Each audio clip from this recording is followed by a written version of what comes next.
Hello hi friends नमस्कार welcome back my YouTube channel. तो आज भिडियोटी स्टार्ट कर मोर बड़ भाणी गुगुला। तो तांको गेटअपटा केमती आपण मैंने कमेंट करी कहिबे। तो जेहेतु आज झीर मंदिर रे हब बर्थडे सेलिब्रेशन तो समस्ते ये बाहर ये झील और लबू बाहरी जाइए से मैंने बाहर ये बस देखुं। नानी टिके सजाड़ किसी जीव जिनस मंदिर को मेकअप वगैरह।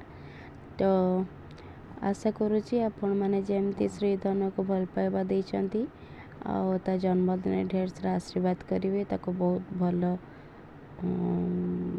भल पाइबा देवे। ठाकुर दयारु से टिके भल से बढ़ी जाऊ। तो आज देचु टिके बिजी रही तो टिके टिके ही क्लिप करि परिबे कि कौन करुँची देखा जाऊ कौन होची। तो वीडियो कंटिन्यू करंतु देखंतु एंजॉय करंतु भल लगिले लाइक शेयर सब्सक्राइब करेंगे। चलते जीवा आज दिन में कौन कौन हो बाकी नानी का लुकटा केमते लगुच आपण मैंने कमेंट करी कहिबे। तापर चलीगले से पुओ को ये करके देखला पुओ बाहरी नथिले तो तांको कहले टे क्रीम पाउडर लगे दे से कहते मु सब लगे कि मेकअप हो जाइए।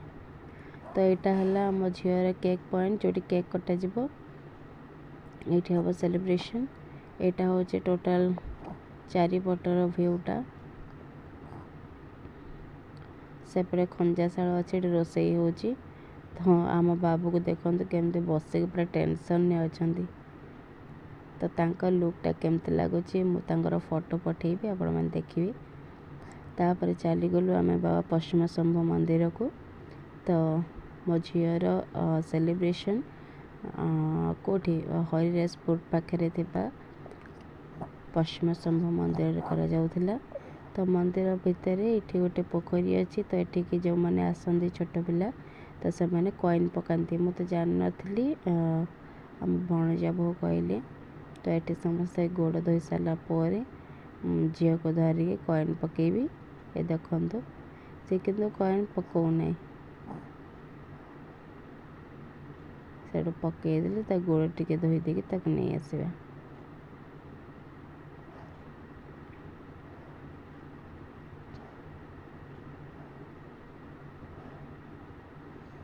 तापर आम पलि आसलु जो आमर केक कटा जीव देखु एतिक लोक आसी तार केक पलि आसी ये होती आम बाबूंकर सार।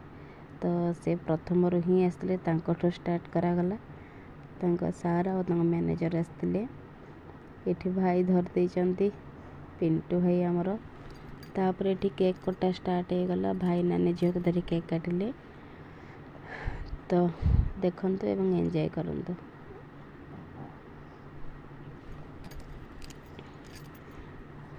आपण मैंने देखुंत वीडियो किंतु लाइक करना प्लीज़ लाइक करेंगे एवं वीडियो को शेयर करेंगे सब्सक्राइब करेंगे से तो अच्छी बटनटा देखिए टुकिना मारदेवे सब खाली कहबी। चलो